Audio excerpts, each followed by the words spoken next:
Hello everyone and welcome all of you to Unacademy, a place where you can crack your toughest of exams with the help of top educators, quality content, and not to forget the great learning experience. Therefore, join us and together let us crack 9th and 10th examination with the access to unlimited live and recorded courses from India's best educators.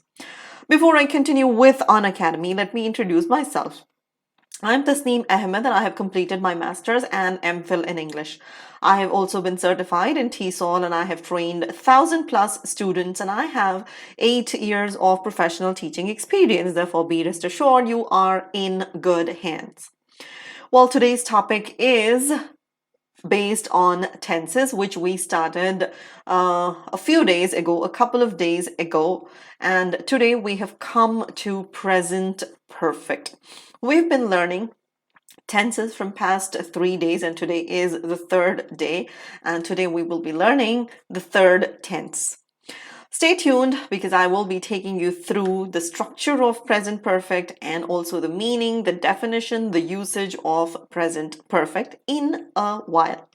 But before I continue with tenses, let me give you a little insight about what you will get with Unacademy or what you can expect with Unacademy. For starters, you have daily live classes where you can chat with your educator, engage in discussions, ask your doubts, and answer polls all while the class is going on. Number 2, you have live tests and quizzes where you can evaluate your preparation with our regular mock tests and quizzes and get detailed analysis on your performance. Number 3, you have structured courses. All our courses are structured in line with your exam syllabus to help you best prepare for it. The fourth one, which is the most important one, is the unlimited access.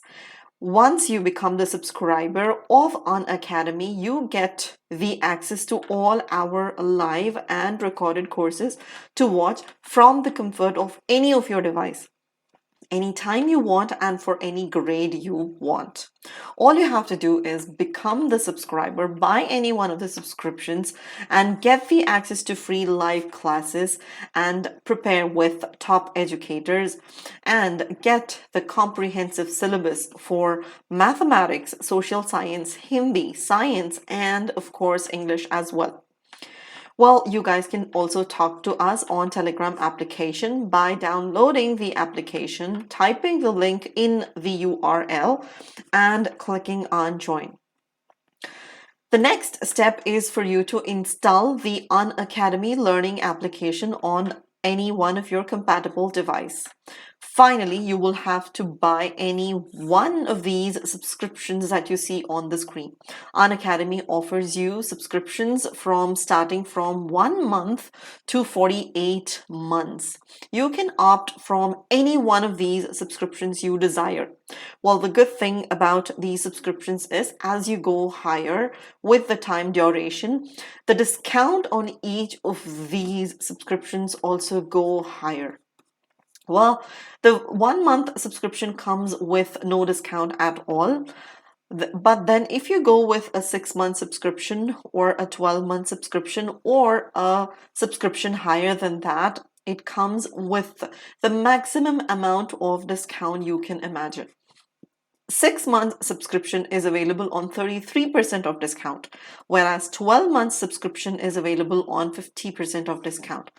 24 months subscription is available on 58% of discount, and 36 months subscription is available on 60% of discount, and 48 months subscription is available on 67% of discount. Well, not just this.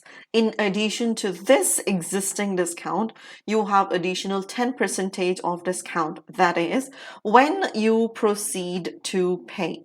When you proceed to pay, you gotta type TA01 as the code TA01 in this same place as you see over here.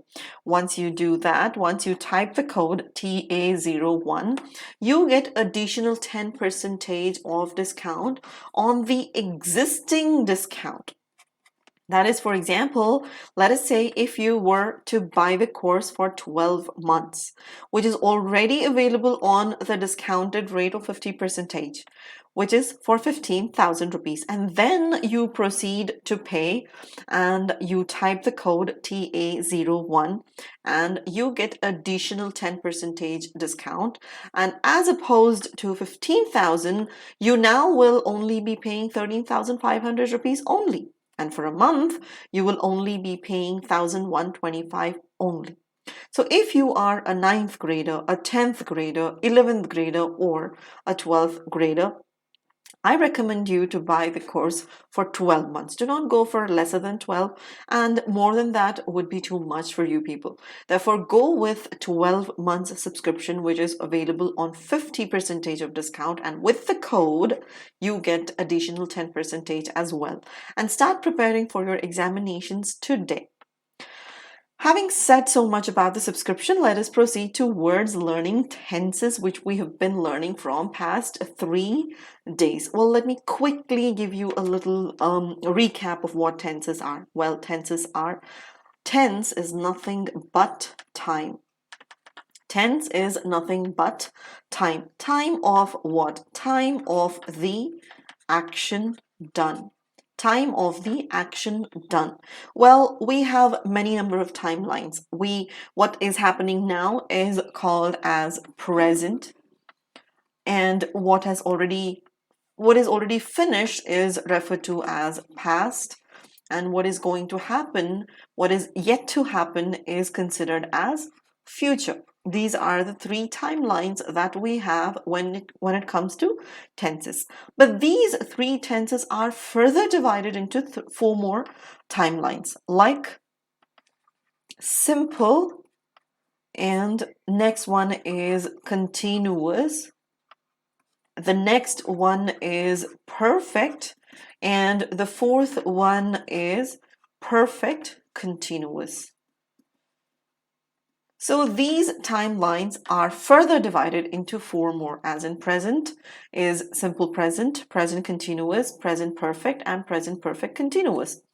Similarly, we have simple past, past continuous, past perfect, and past perfect continuous. Similarly, we have simple future and future continuous and future perfect and future continuous, which means in total we get 12 types of tenses, which we must be aware of. Being a student, you need to be aware of the sentence structures, the meaning, the usage of these 12 tenses. Well, when I say 12 tenses, it might sound very daunting, but then trust me, tenses, once you understand, they are the easiest topic of all. And one more thing, they are the most important topic when it comes to English grammar, because based on these tenses is what you will be learning your speech and voice as well. Therefore, it is important that you understand the tenses, their usages, and most importantly, understand their sentence structures as well, so that the moment you look at the statement, you should be able to identify the type of tense that you are looking at. Day 1, we learned about simple present. Where I taught you about the structure, the usages of simple present. Day 2, I taught you about present continuous, where we learned about the sentence structures of these 2 tenses and the usages as well.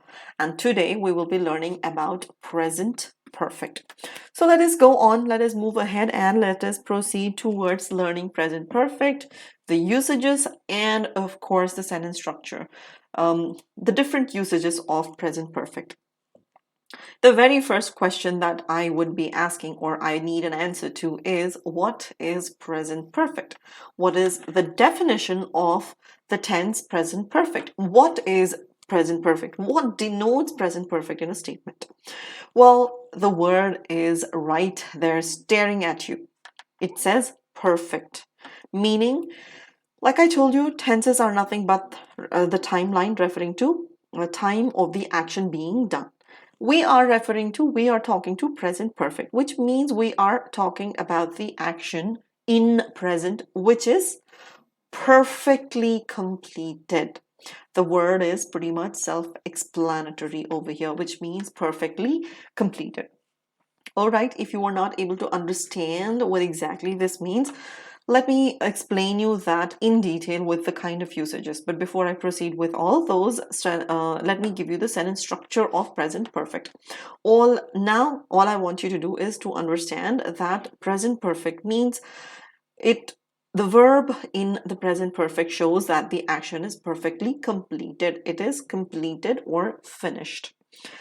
Let me take you through the sentence structure. Well, obviously, any sentence begins with subject. And soon after the subject, in present perfect, we use either has or have, depending upon the type of subject.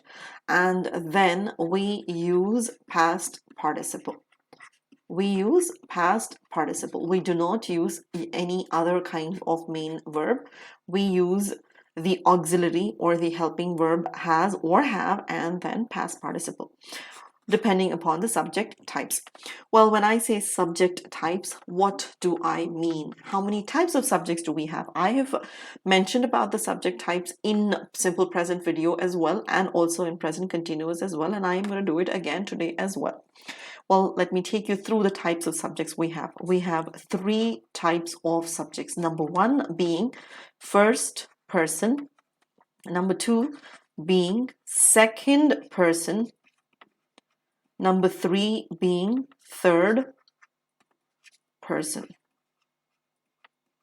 We have 3 types of subject types. So who is the first person? First person is the one who is talking.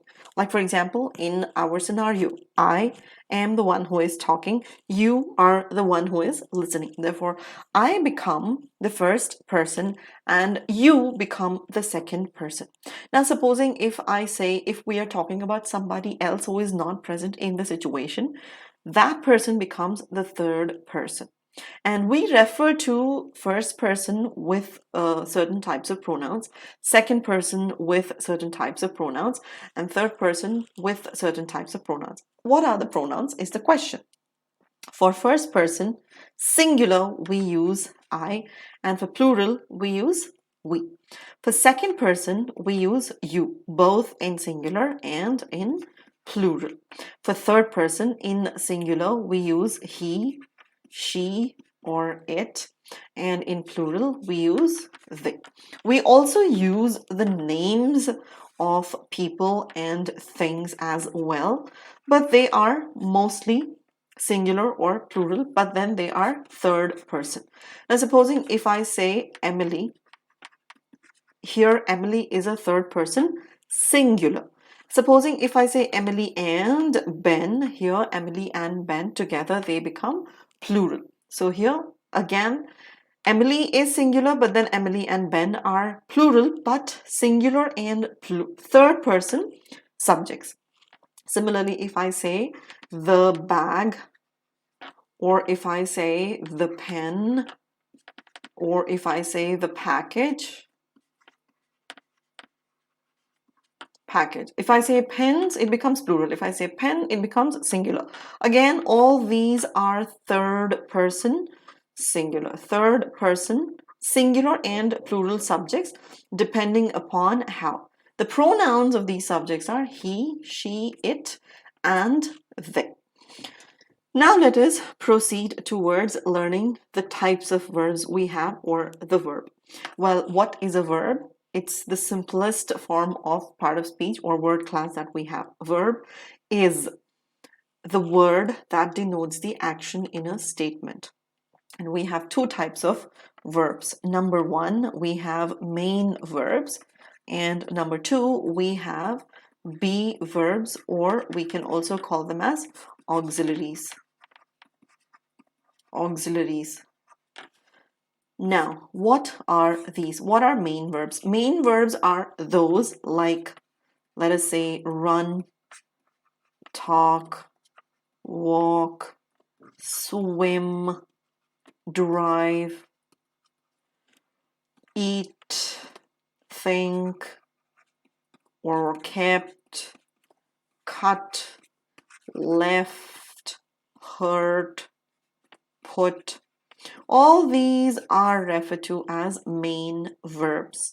Now, verbs like is, are, am, was, were, will be, or will, and then, have, has, and had, and other verbs like do, does, and did, and modals like can, could, shall, should, may, might, used to, ought to.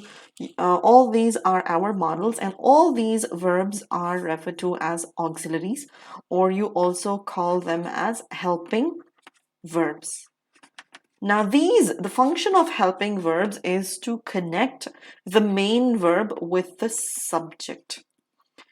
These verbs are only helping the main verbs. These are the main verbs, and these be verbs actually help the main verbs in connecting with the subject of the statement. So these are the two types of verbs that we have. Now the next one is when it comes to main verbs are further divided into 5 forms, which are, let me give you the example. Let us take walk, and let me take keep here, and let us take run or eat. Let me take here cut and hurt. All right. Now, these types of verbs like walk, keep, run, eat, cut, hurt, all these are called as root or base forms. They're called as root verbs, or they're called as base forms, because this is how they are born. We add s to these root forms like walks or keeps. This becomes plus s. The same happens to runs and eats as well. The same happens to cuts and hurt as well. Next is the third one, where we add the ing, that is walking, and keep becomes keeping. Similarly, run becomes running, and eat becomes eating. And cut becomes cutting, and hurt becomes hurting.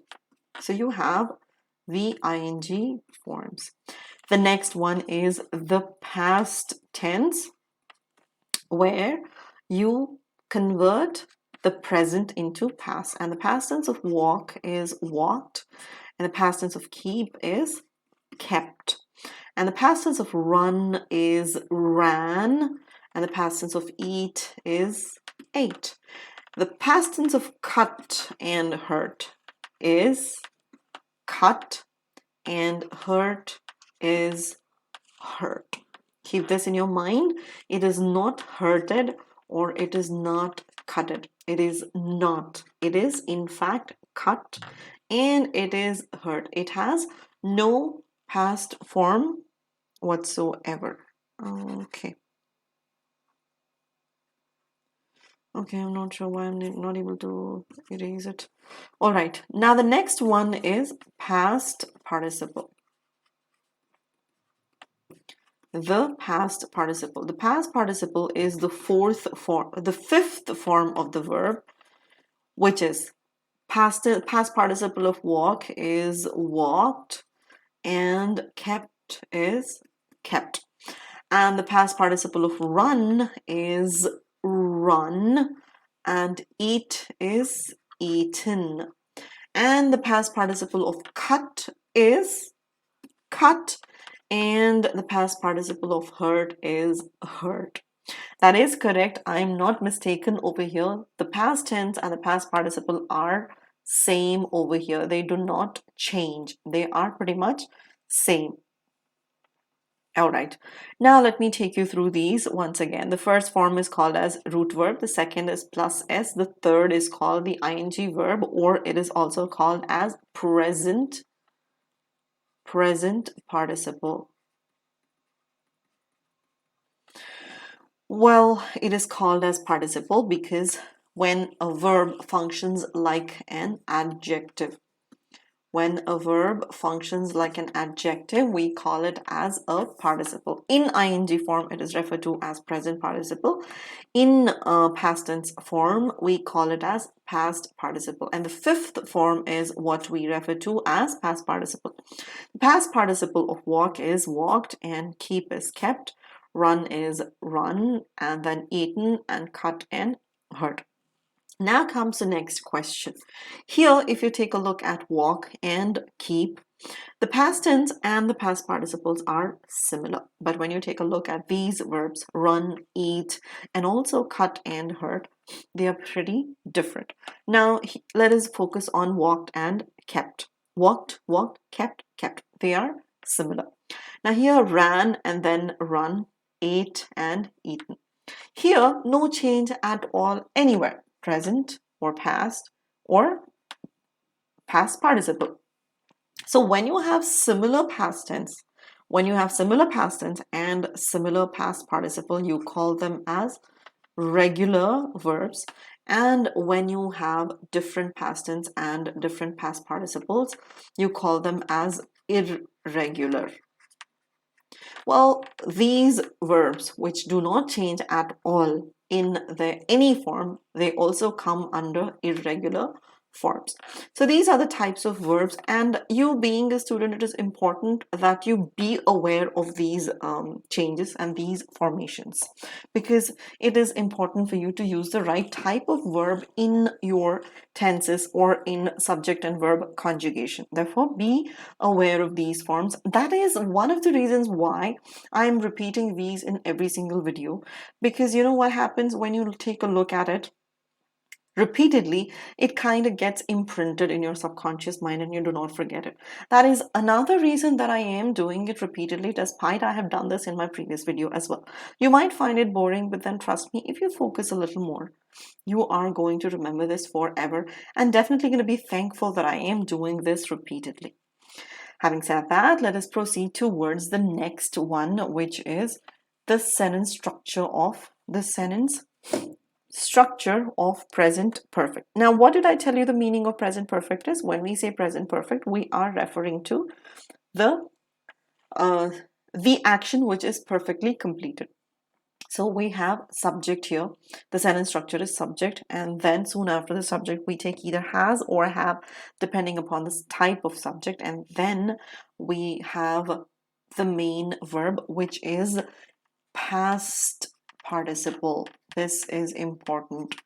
We use past participle, the fifth form. Remember, in this form we discussed, we use only the past participles. The reason it is important for you to be able to differentiate between the past tense and the past participle is because, see here, it is ran, which is your past tense, but then run is your past participle, and again, run is your present tense as well. Therefore, you got to be careful. Similarly, ate is your past tense, eaten is your past participle. Supposing if you take the verb drive, what is the past tense of drive? It is drove. And what is the past participle? It is driven. So it keeps changing. There is a difference between the past tense and the past participle, and you should be aware, because you do not use, when it comes to perfect tenses, you only use the past participles. You do not use the past tense, you use the past participle. Therefore, keep that in your mind and remember to use them. Now, moving on, let me give you a couple of examples based on this. If the subject is I, or you, or we, or they, we use the auxiliary have. I have, you have, we have, they have. Now here, I have, you have, we have, they have. And then the third thing is to use the past participle.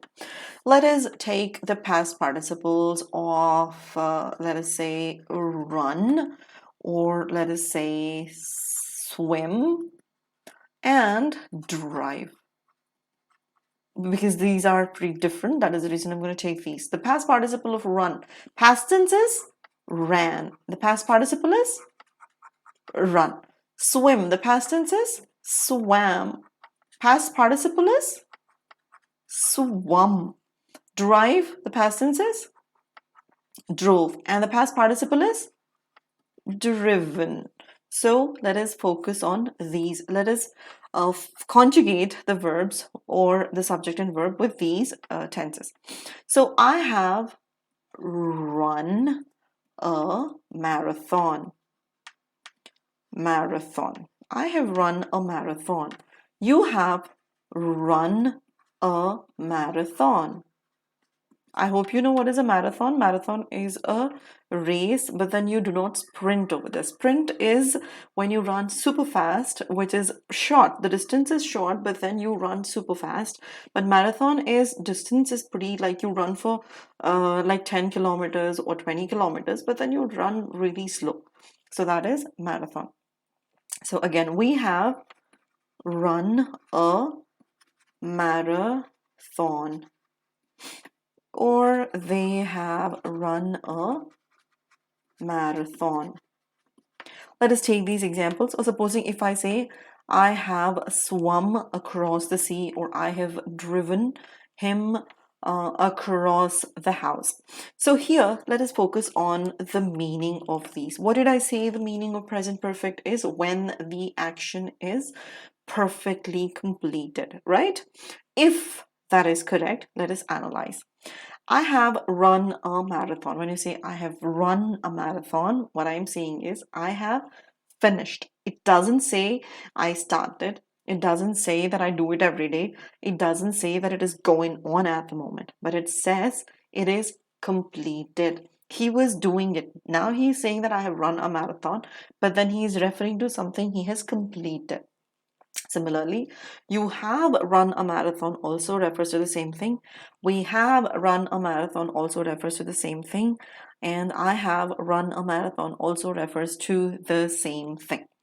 What are you going to use with he, she, and it? Well, you are going to use the plus S verb over here. So what is the plus S verb of have? The plus S of have is has.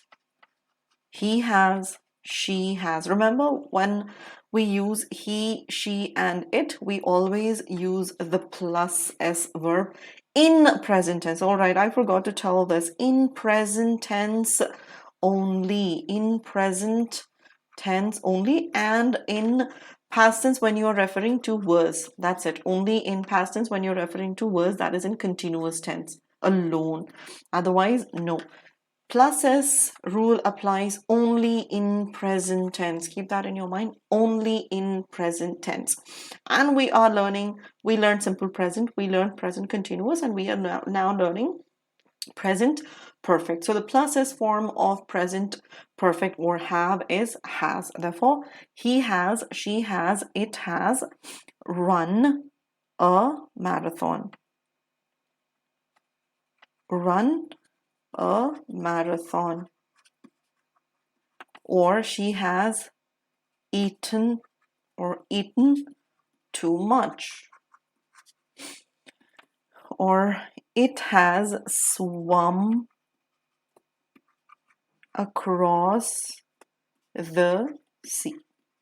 So we have used the past participles differently with plus S verbs.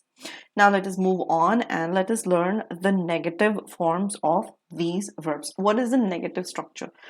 Negative sentence structure is, let us begin with the subjects. The sentence subjects are I, you, we, and they. And the be verbs or the auxiliaries that we use in perfect tenses are have, I have, you have, we have, they have. So we gotta make it negative, right? Therefore, we are going to introduce the word not, not, not, not. So what's the past participle that we are going to use? I have not run, or I have not eaten, or I have not driven, or I have not swum. Then you can fill in this blank with appropriate words. I have run a marathon. I have not run a marathon. Or you can say, I have not eaten a lot. I have not driven my car for a month now. Then I have not swum for almost a month or a week or anything that you find it appropriate or meaningful. So these are our negatives with the subject I, you, we, and they. So you do use I, and with I you use have, and then the negative word not, but the past participle remains intact. That doesn't change because this is present perfect that we are talking about. What about the subjects with third person singular? That is he, she, and it. How would you convert that into negatives? Well, the first question, what is the verb that you use with he, she, and it? It is has, or the plus is a verb. Therefore, there you have. After this, you gotta introduce the negative word, which is not.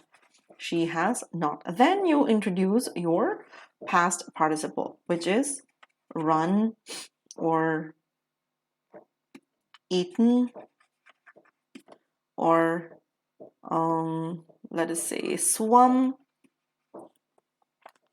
or we can also use walked, kept, talked. I am giving you these examples because I want you to be familiar with irregular verbs, because irregular verbs are the ones where we actually make the mistake. Supposing if I say, let me give you the example here. Supposing if I say, I have heard many of them using he has went.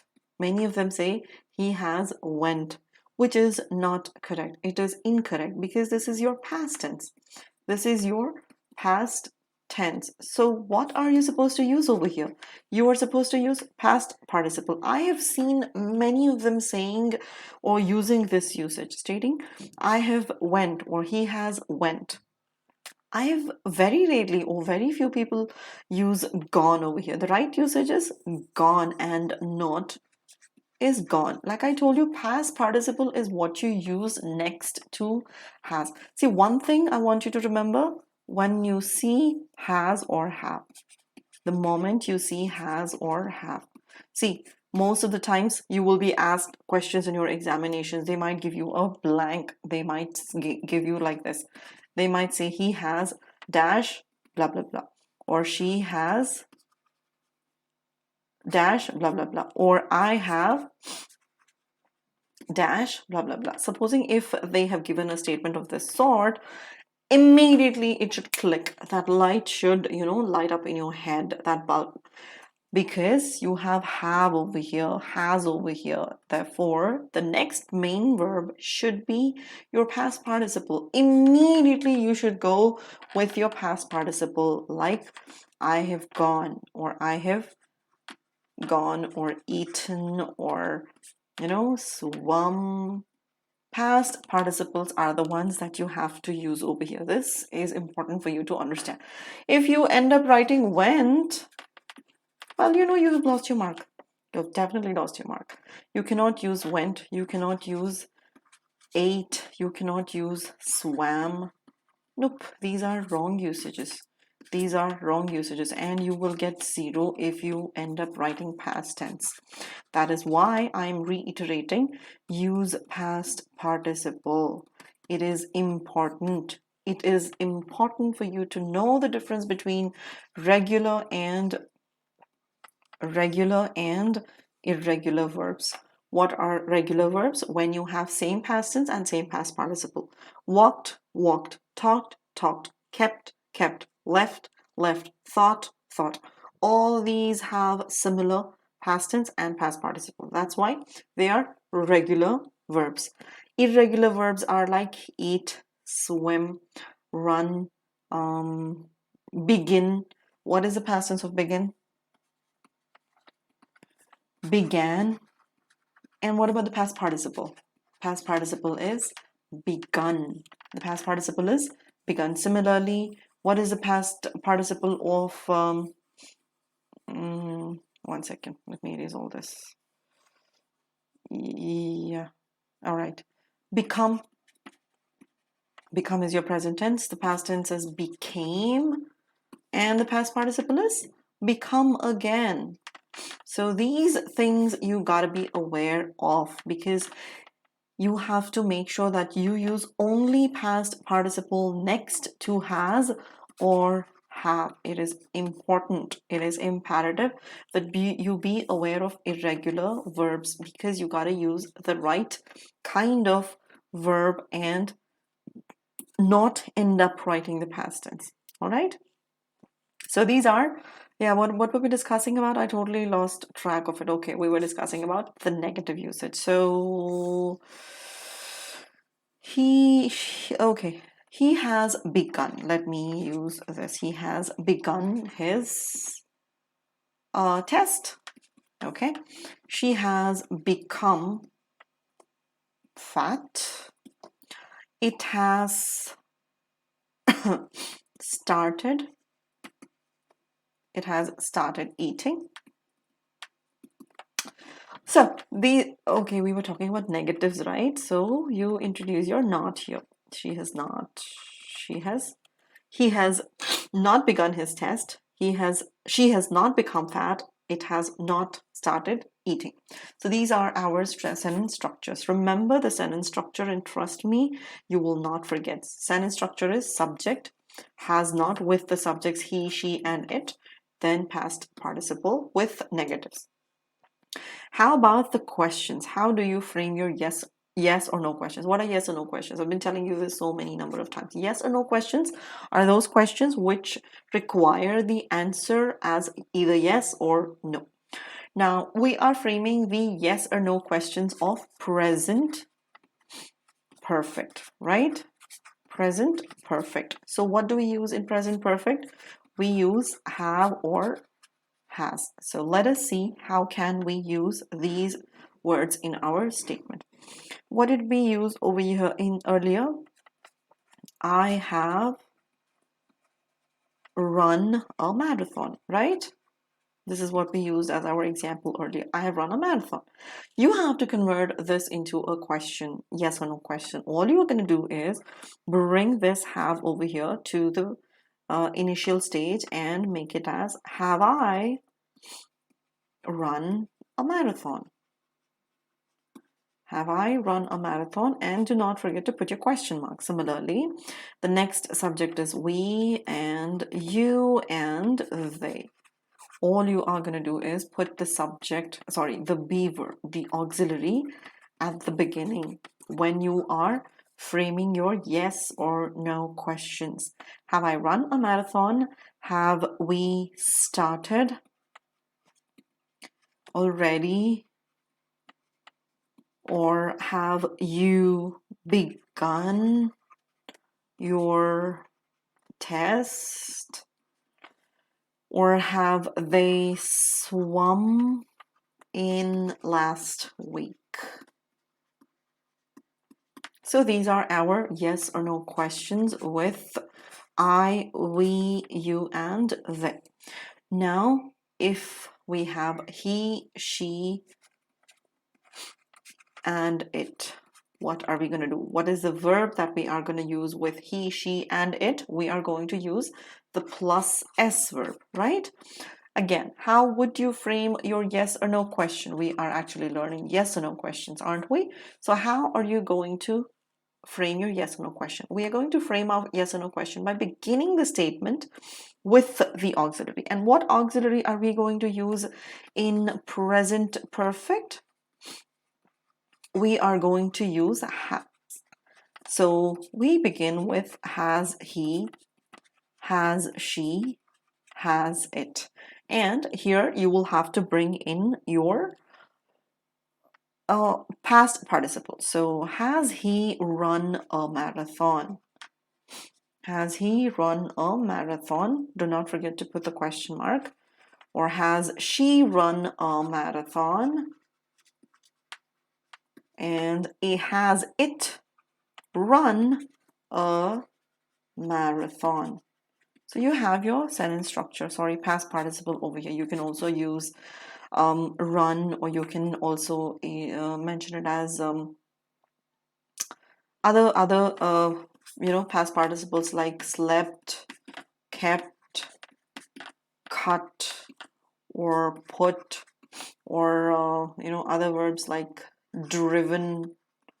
You can use any other according to your usages, but I am giving you just the example over here, and this is the sentence structure that you have to follow. Trust me, I've been repeating this so many number of times. Once you understand the sentence structure, it becomes a cakewalk for you to learn tenses. And for that matter, even changing your speech and voice also becomes so much easy. So I am going to make sure that by the end of this video, you have remembered it perfectly. But given that you pay attention. Next is, how would you frame the WH words questions? What are WH words? WH words are like what, where, why, who, when, which, how. All these are referred to as WH words, and these are question words. So how do you frame questions when you have these words? Well, with subjects I, you, we, and they, we use, I'll have to write it a little this side, 1 second. I, you, we, they. What kind of auxiliary do these subjects use? They use have. All these subjects use have. So what are we going to write? What question word are we going to use? What have I eaten? What have I eaten this morning? And why have you called me this late?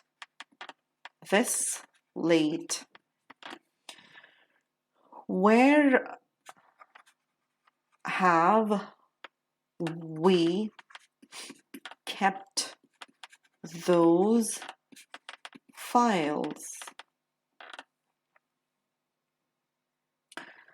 Or why have they come? Why have they come here at this time? Question mark. Now let us analyze the sentence structure. What, why, where, and why. All these are your WH words. And then we have used the auxiliary, then your subject, and then the past participle again. Eaten, called, kept, and come. Come is your present tense. Past tense is came. Past participle is again come. Now that might have confused you, right? You might have been like, okay, come is a present tense.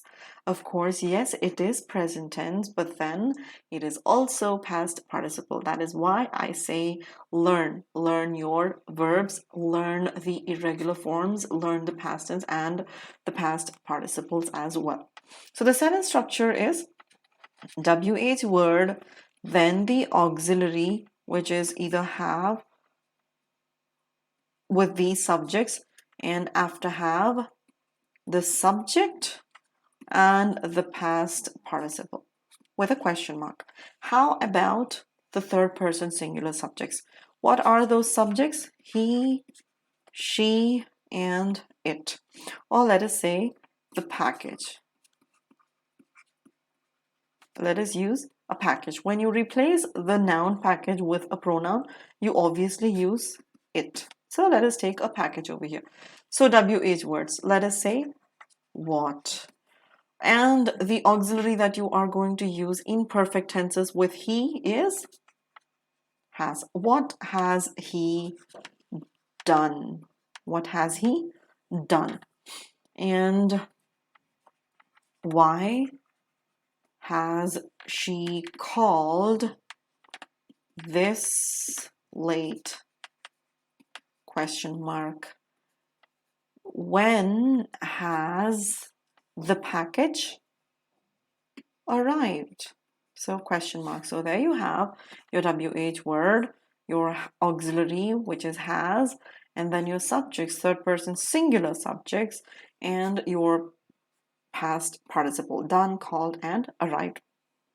Let us now move on to learning the usages of these present perfect tense. Number one, to express an action which is just completed.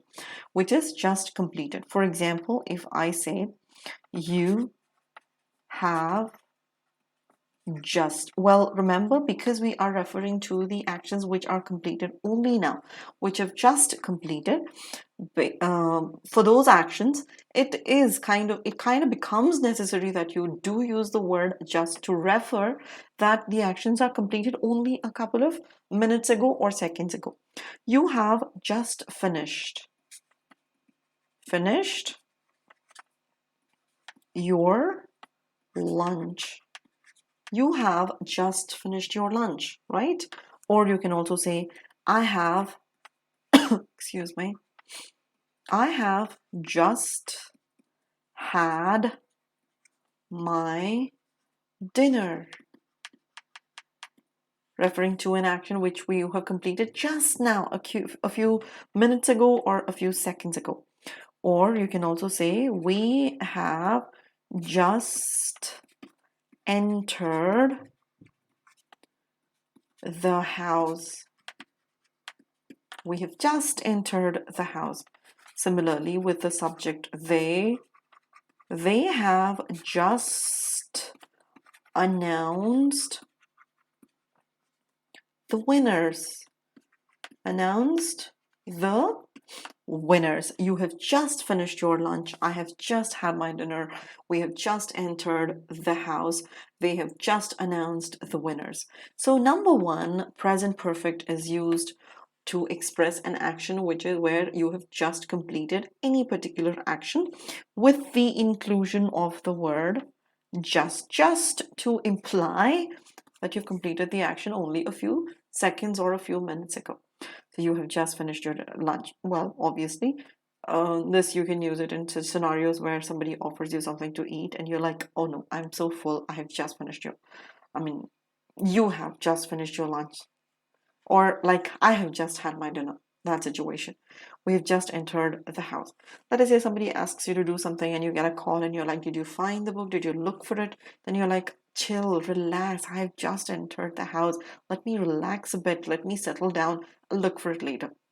So these kind of situations, or when you are awaiting the winners of some competition, you can say they have just announced the winners. What about with third person singular subjects? Well, you can use she has just had her lunch. Or he has just had his lunch. Or it has just arrived. It has just arrived. Now, one more thing that I want you to focus on is has, had. Well, most of you might get confused over here because we use had as main verb over here. We are using had. Well, had is an auxiliary. Had is the past tense of has and have. And obviously, I told you this is an auxiliary, right? Therefore, the past tense had should also be auxiliary. Without doubt, it is an auxiliary, but then we also use this in main as a main verb as well. And here, had becomes the past participle. Here it is past participle when it functions like a main verb. The past participle of has or have is had. The past tense is also had. The past participle is also had. So she has just had her lunch. So here it is not your auxiliary, but your past participle. I have given this explanation on purpose for you to make sure that you understand the usage of has. Supposing if I use this with I, you can say, I have had my lunch, or you have had your lunch, or we have had our lunch. So have, had, or has had. So this is how you use this. How do we frame our negatives in using expressing the actions related to just completed actions or not completed actions? With subjects I, we, you, and they. Now I, like I told you, we use have, don't we? Have. And to form it, make it as a negative, we use not, and not. What are we going to use over here?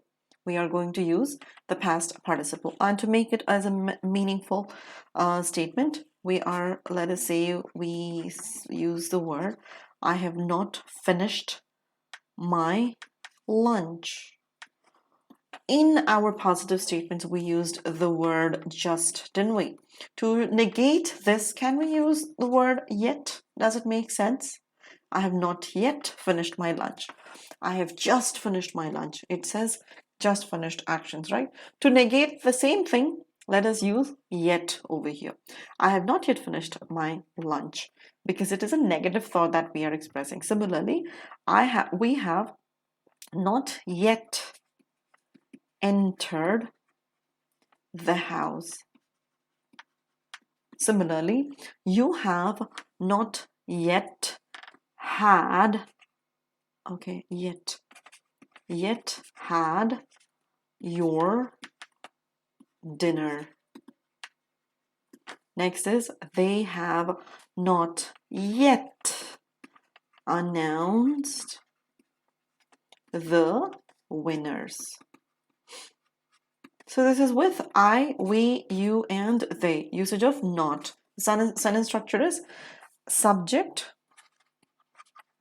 Then soon after the subject you have, and not,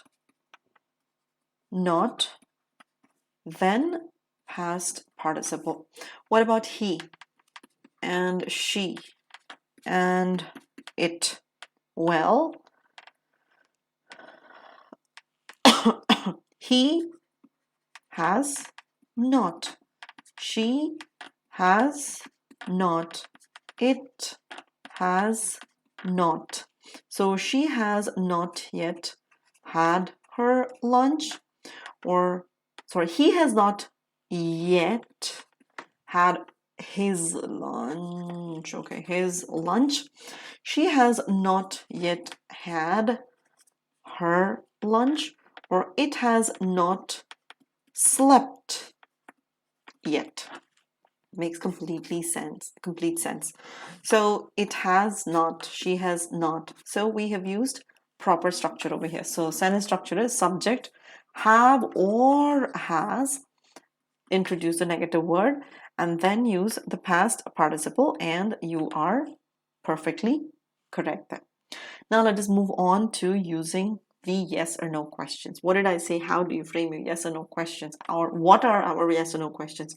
Yes or no questions are those which give the answer as either yes or No. So what are yes or no questions? Let us figure them out.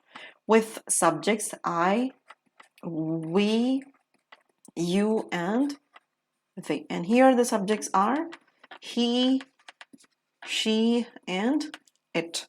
And here we are going to use have. Because these are questions, the be verb comes, the auxiliary comes in front of the subject. If they had been declarative statements, the subject, the be verb or the auxiliary had come next to the subject, but then because these are questions, especially yes or no questions, the auxiliary comes in front of the subject. Therefore, have I, have we, have you, and have they. So now the question is, you have to bring in your past participle. Have you just finished your work or lunch? Your work? Question mark. Do not forget to put the question mark. Have we just... Remember, we are referring to the actions which are just completed, right? We have just entered the house. Have we just entered the house? Have you just had your dinner? Have you just had your dinner? Question mark. Have they just announced the winners? Have they just announced the winners? So you have your have, and your subject I, we, you, they, and your finished, entered, had, and announced as your past participles. What about the subjects with he? He takes has, therefore has he just finished his dinner? Has she just entered her house? Has it just slept? So it goes on. If you have to convert these into negatives, all you have to do is just introduce the word not. Have I not just finished? Have we not? Have you not? Have they not? Has he not? Has she not? Has it not? So introduce the word not and it becomes your negative statement. Now let us move on to WH question words. Like with subjects, I, okay, let me bring it in the middle. I, we, you, and they. So what subject, what be verb do we use here in perfect tenses? Have, and have. Now the question is WH words. What have I done? Question mark. Why have we come? Or when have you gone? Or when have they visited us? Question mark. So there you have your WH words. What, why, when, and when. And your auxiliaries, your subjects, and your past participle. Done, come, gone, and visited. Well, done is also your auxiliary, but then here we are using it as present tense. Do, did, and done is your past participle of do. And in pluses we use does. Now with subjects he, she, and it. Obviously it takes has, and then you gotta put your question word, which is what has he said? What has he said? Why has she gone or come? What has it eaten, referring to a dog. What has it eaten? To make it negative, what have I not done? Why have we not come? When have you not gone? When have they not visited? What has he not said? Why has she not gone or come? What has it not eaten? So there you have your sentences related to, or questions related to WH words. Now let us move on to the second usage, where you describe an action that began in the past. The action that began in the past time and has gone on to the present time. That is, it started way back in the past. It is still referred to in present time and it is not yet completed. How can we use that? With subjects I. When I say, I have lived in this house for many years. While I write the other examples, I want you to analyze the meaning of this statement. We have known them since our childhood. Or you have worked in this place for over a decade now. And then with they, well, I'll come back to this in a while. Let me first explain this, then I'll erase and I'll explain this. So they have restricted us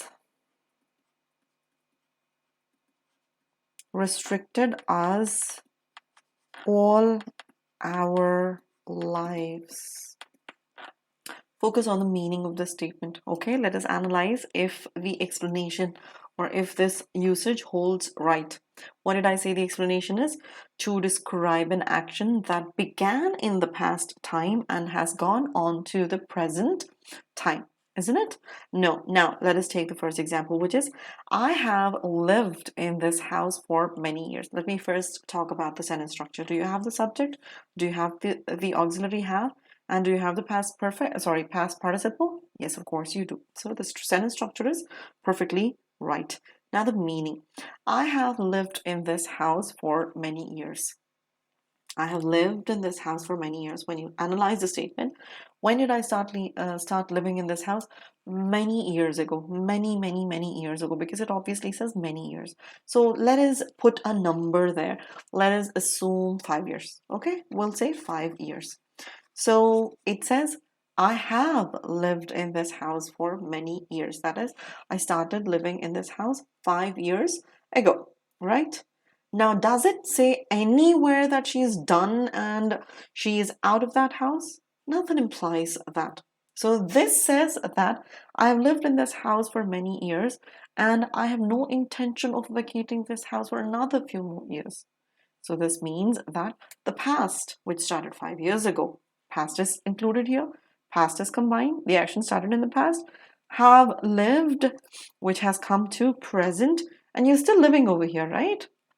It doesn't anywhere say that you're done living, but then it has come to present. We don't know about the future. That is not implied. So everything is based on our assumption. As of now, it says I started living in the past and I'm still here.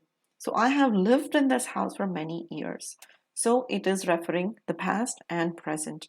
So to describe an action that began in the past and has gone on to the present time, the past and the present are connected here. The past and the present are connected, and the action could be continued in future, which is again a question mark depending upon the sentence. Next one, we have known them since our childhood. We have known them since our childhood. Now, obviously, we are grown up. We are referring to our past, which is childhood. That was obviously many number of years ago. We have started knowing them since then, and we still know them. So past, present, connected here. Similarly, you have worked in this place for over a decade now. So you started working decade. Decade is 10 years. 10 years makes 1 decade. So you have worked in this place for over a decade now, which means you started working 10 years ago, right? Which is way back in time. Now it is still at the moment when you're saying this, you're still here. You're still working in this place. Past and present both are connected. Similarly, when you say they have restricted us all our lives, which means the restriction on us started way back in the past and they have been restricting us even till this particular time. So to say that, where we are connecting the past and the future, we are saying they have restricted us all our lives. So there you go, the usage of the second usage to describe the connection of bringing past and present together. How do you use it with he, she, and it? The same way we can say he has lived. He has lived in this house for many years, or she has known him since childhood, or it has let us say lived in that house for many years, or lived with them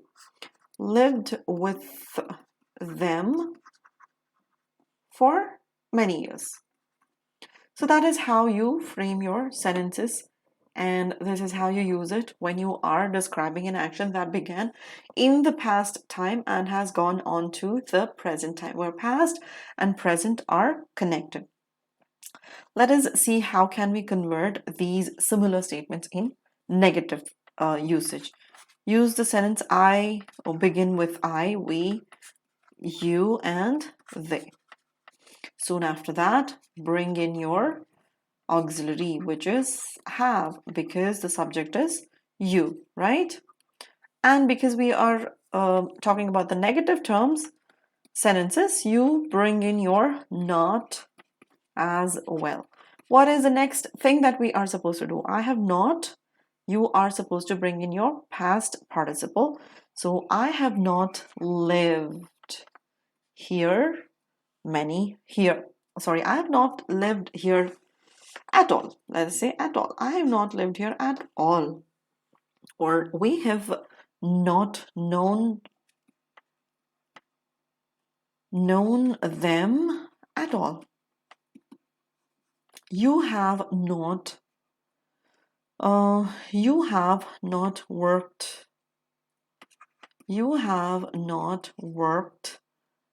in that place. They have not restricted us at all. So referring to the negative term of this statement. With he or she, she, and it. All you have to do is bring in has, which is your auxiliary for the subjects, third person singular subjects. He has not. He has not lived. She has not known. It has not lived. So you can, according to your expression, you can add your meaningful words over here. That's how you frame the negative words, negative statements, with the inclusion of the word not, not. These are your singular subjects, and those are your plural subjects. Next is how to frame your yes or no questions. Well, yes or no questions, let me remind you again, yes or no questions are your question words, where the answer to these questions are either yes or no. So how do you frame them? Let us first write our subjects. Here, there we have, okay, they, and here he, she, and it. What kind of be verb do we use? Remember, when you are framing your yes or no questions, the be verb is what comes in the beginning. Have, and have. So have I lived here for many years? For many years? Or have we known them since childhood? Or have you worked in that place for a decade? For a decade? Or have they restricted us all our lives? Similarly, here with he, you use has and has. Has he lived here for many years, or has she known him since childhood? Known him since childhood. Has it lived with them? Question mark. Don't forget to put your question mark. So the sentence structure is, for yes or no questions, you begin with the be verb auxiliary have, because the subject is I and we and you and they. You have used the auxiliary have, and you have used your past participle here to refer the actions which actually started way back in time and are connected in present as well. Similarly, has he lived? Has she known? Has it lived? WH words. How would you frame WH question words? Let us begin with writing the subjects. I, we, you, and they. Because it is a WH question word, you begin the statement with WH words. So what can we use? Let us use why. Have, because the subject is I, the auxiliary is have. Why have I lived here for all these years? All these years, question mark. Or when you say who, okay, who, no, have, yeah, have you worked for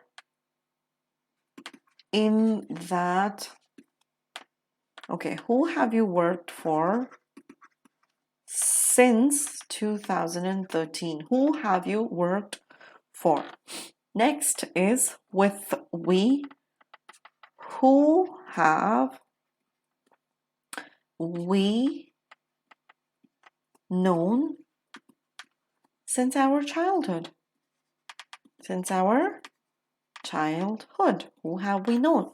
Similarly, why have, okay, have they restricted us all our lives? So question mark. So that's how you frame your WH question words with I, we, you, and they. What about he, she, and it? Well, all you do is change your auxiliary and subject. So why has he? Or who has she? Or has he? Or it? So there you have. All you do is change the be verb auxiliary according to the subject. the meaning still remains the same. So that's how you use your subjects, or that's how you frame your questions with this. Let us move on to the next usage, the third usage, which is to describe an action which is repeated several times. To describe an action which is repeated several times. How do we use it? Let us begin with the subject. I, we, you, and they. Obviously have, because we are still learning perfect tenses. I have. Now what? I have watched that movie. I have watched that movie many times. This refers to the repetition. This word many times refers to the repetition of the action. I have watched that movie many times. We have heard that joke several times. We have heard that joke several times. It doesn't sound funny anymore at all because we have heard that joke several times. You have told me that several times. Enough, stop with it. You've told me that several times. How many more times are you going to say that? Right? Correct. They have warned about it several times. We better stop with it. They have already warned us many number of times. We better stop with it. So that is how you use present perfect with an action which is repeated several times. Now, what about the subject he, she, and it? This is with the subject I, we, you, and they. Because the subjects were I, we, and you, we used have. Now, if we change the subjects into he, or she, or he, or it, how are you going to use these? Instead of have, we are going to convert it as has. Instead of have, we are going to use has.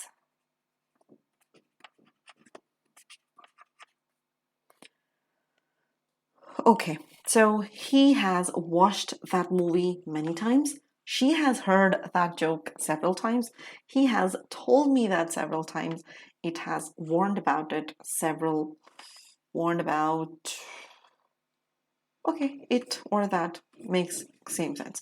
So it has warned about it several times. So that's how you use with the change of he.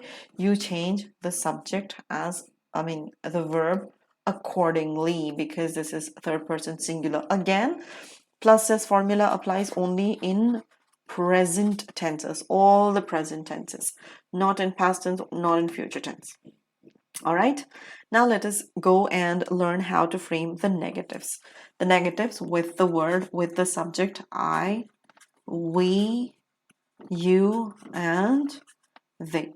And what is the auxiliary that we use? I have, we have, you have, they have. Because it is negative, obviously, not plays the major role. And then you have to put in your past participle. I have watched, I have not watched that movie even once. It only makes sense that when you say even once. I have not watched that movie several times. Well, quite really doesn't make sense. So let us make it as even once. We have not heard that joke ever. We have not heard that joke ever.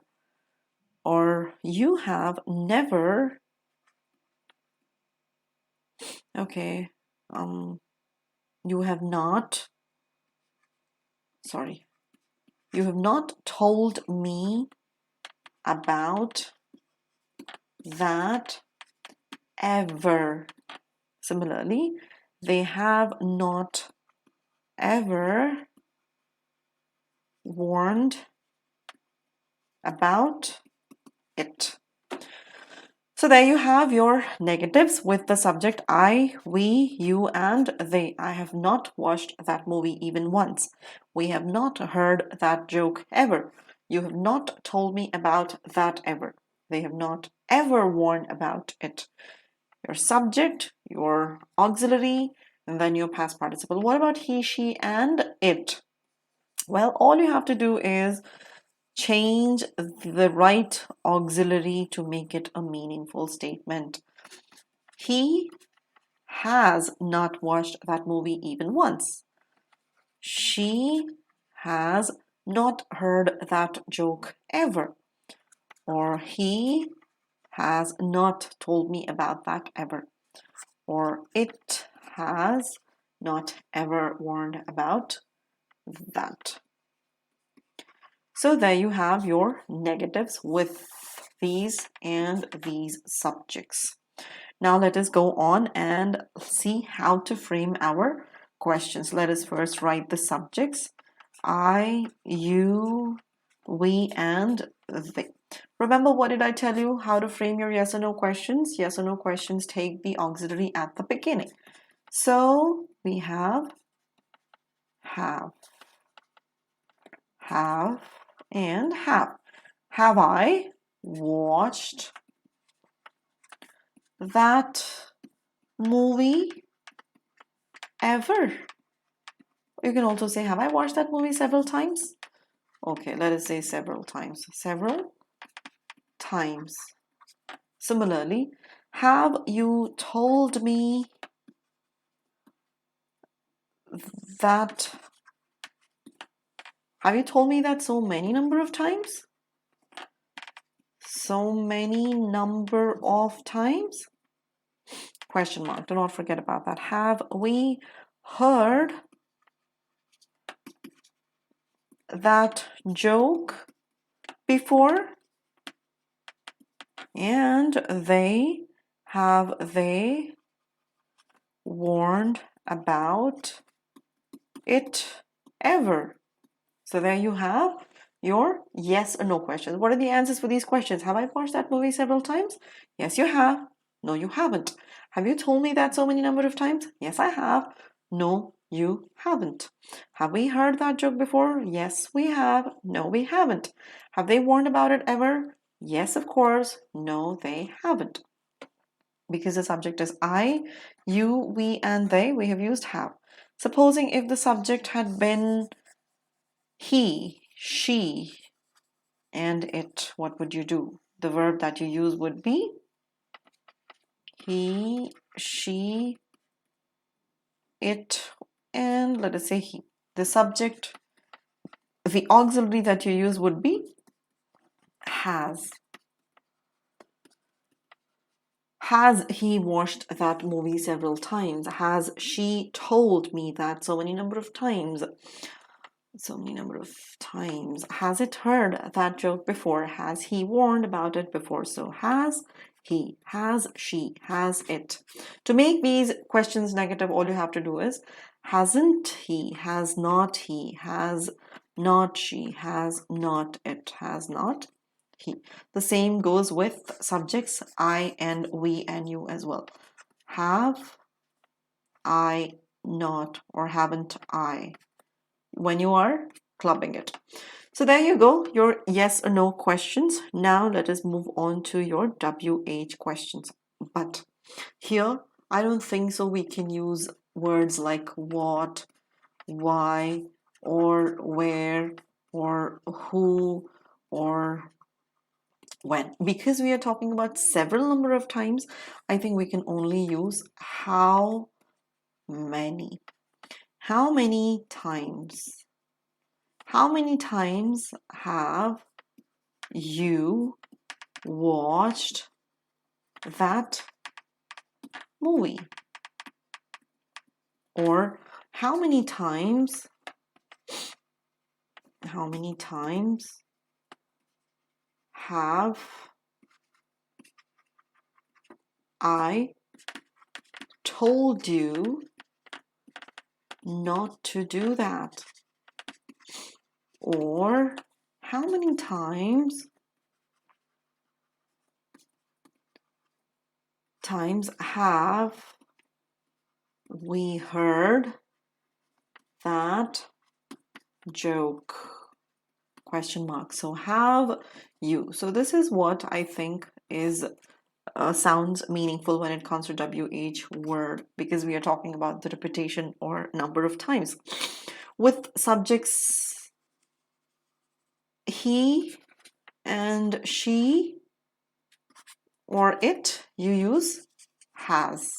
You use how many times has he watched that movie? How many times has she told you not to do that? How many times has it heard that joke? So that's how you use your WH questions. Now let us move on to the next usage, which is to describe a past event when the effect in the present is relevant. This is really interesting.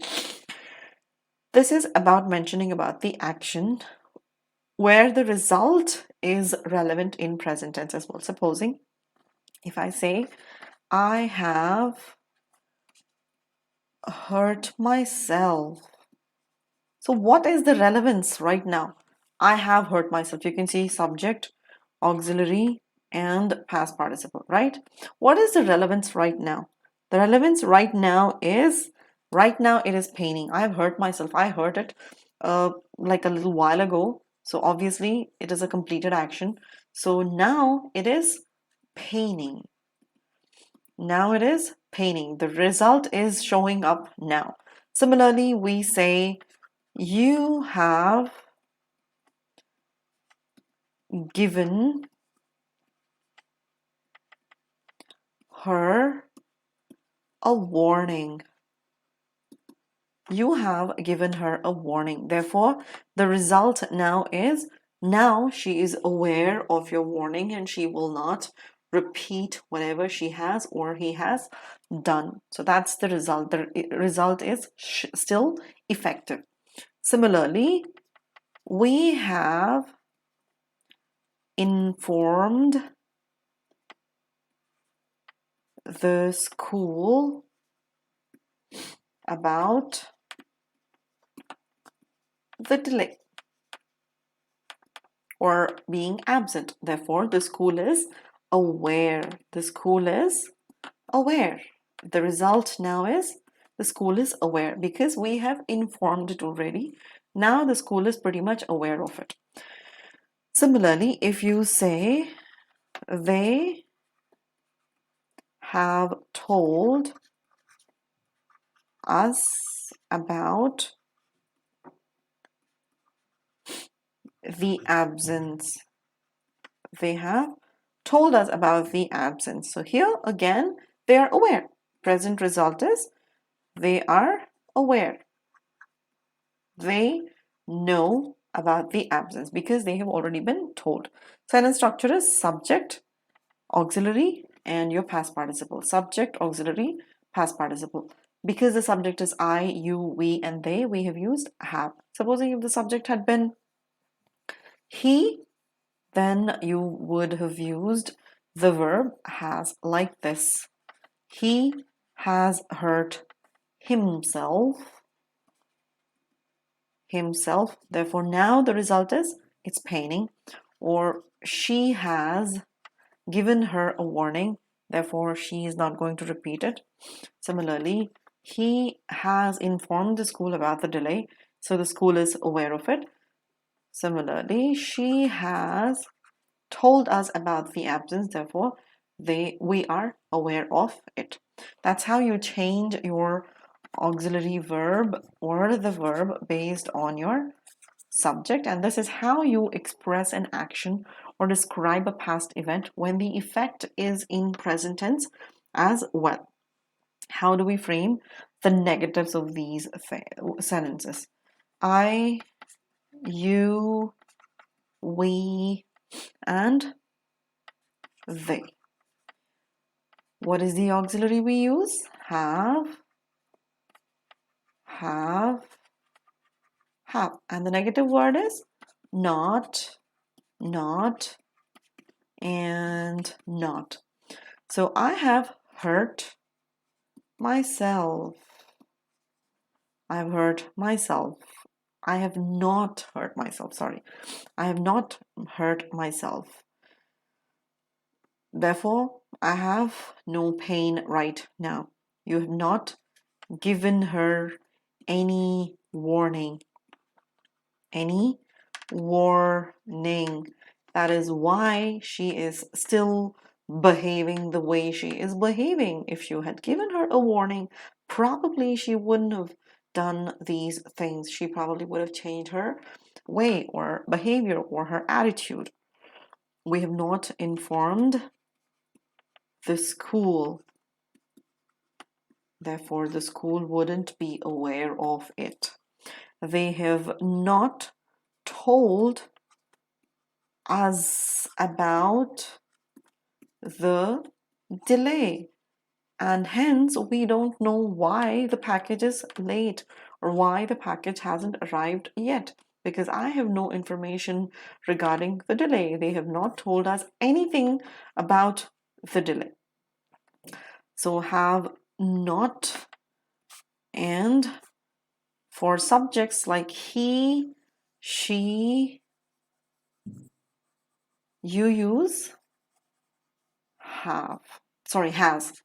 He has hurt himself. She has not given her any warning. He has not informed the school. She has not told us about the delay. Or it has not told us about the delay. The company, it over here could be the company. The company has not told us about the delay. So that's how you change your you frame your negatives with different subjects and verbs. Let us now move on to yes or no questions. And yes or no questions, like I told you earlier, begin with the auxiliary. Therefore, if you have I, we, you, and they as your subject, I have, I have, we have, you have, they, then you put in your past participle. Have I hurt myself? Question mark. Is that why it's paining now? Have we informed them about our arrival? Our arrival? Are they even aware that we are coming? Have you given her any warning whatsoever? Have you given her any warning? Have they told us about the delay? Question mark. Have I hurt myself? Have we informed them about our arrival? Have you given her any warning? Have they told us about the delay? There you have your questions with the subjects I, we, and you. In case of the subjects like he, she, or he, and let us say the company. Are you still going to use have here? Of course not. You are going to switch your verb accordingly. You are going to use has. Has he hurt himself? Has he hurt himself? Has she informed them about their arrival? Their arrival. Has he given her any warning? Has the company told you about the delay? So here, accordingly, we have switched the auxiliary, and that's how we frame our questions. We frame our yes or no questions. To make them negative, all you do is, has he not, or hasn't he, hasn't she, hasn't or hasn't, or you can say has she not, has he not, the company not, to convert this into negative. Next is the WH questions, WH words. With subjects I, we, you, and they, you use subject. The auxiliaries are obviously, have. Now we are learning about WH words. So we are going to use either what or why or where, when, who, how, etc. So we can say, why have I hurt myself? Why have I hurt myself? You can also say, what have, let us say, what warning have we received? Have we received? Or you can say, what have you informed the school? Or you can also say, how have they told us about the delay? Did they send a mail? Did they pick a call? Or was there any other medium of communication? How have they told us about the delay? So this is how you frame your WH questions with the subjects I and we and you and they. How about the subjects? He, she, and it. So here we use he, let us say she, and he and it, the replacement of company. So we are going to be like, why has he hurt himself? Why has she, what warning, right? What warning has she received? What has he informed the school? How has it told us about the delay? So this is how you frame your WH questions with this usage. So what we learned now was our present perfect tense. Let me quickly give you a recap of what we have learned.